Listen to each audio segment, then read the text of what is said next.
વલસાડના ધરમપુરમાં સ્વામિનારાયણ સંસ્થાની હોસ્ટેલની ઘટના સામે આવી। સમયસર સભામાં ન પહોંચતા વિદ્યાર્થીનીને બાથરૂમમાં બંધ કરી દેવાય।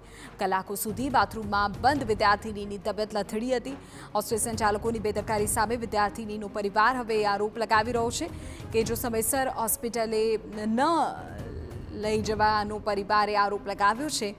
હોસ્ટેલના વોર્ડને વિદ્યાર્થીનીને બાથરૂમમાં બંધ કરતા કોઈ વિવાદ સર્જાયો। રાત્રે હોસ્પિટલમાં વિદ્યાર્થીનીની સારવાર કરાવી પોલીસમાં ફરિયાદ નોંધાવાઈ હતી। આદિવાસી વિદ્યાર્થીનીને ન્યાય ન મળે તો રસ્તા પર ઉતરવાની ચીમકી પણ તેમના પરિવાર દ્વારા આપવામાં આવી છે। હું ધરમપુર પીએસવીટીસી હોસ્ટેલમાં રહું છું। તેમાં સવા 11ની સભા કરવામાં આવે છે। તો સવા 11ની સભામાં હું નહીં પહોંચીને મારા પેટમાં દુખ્યા આવવાથી હું બાથરૂમમાં ગઈ હતી।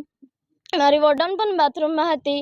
તો તેમને ખબર હતી કે આમાં એકાદ છોકરી છે એમ, તો બી તે બહાર નીકળી ગઈ અને સ્ટપર મારી દીધું અને કીધું કે જે છોકરી હોય તે સ્ટપર મારી જ દેવાની, એમ ટાઈમ ટુ ટાઈમનું પાલન નહીં કરે એટલે સ્ટપર મારી દીધું ને સાંજના 7 વાગે જેવો ફોન આવ્યો ઘરે પપ્પા પાસે કે તમારી દીકરીની હાલત ગંભીર છે એમ। તો અમે પૂછ્યું કે શું થયું એમ, તો ત્યાંથી મેસેજ અમને આવ્યો કે બેનને બાથરૂમમાં પૂરી રાખેલી છે એમ। તો બેન રડતી હતી ને અમને અવાજ આવ્યો એટલે અમે ઘરથી નીકળ્યા। અડધે રસ્તામાં આવીને અમે ફોન કર્યો મેડમ હાથે કે કેમ એવું કર્યું એમ, ને મેડમ વાત નહીં કરતી હતી અમારી જોડે એમ। સામાજિક આગેવાનો સાથે રૂબરૂ મુલાકાત કરી અને દીકરીએ જે એની વ્યથા વર્ણવી કે પ્રાર્થનામાં થોડું મોડું જવાથી અમને બાથરૂમમાં પૂરી દેવામાં આવ્યા।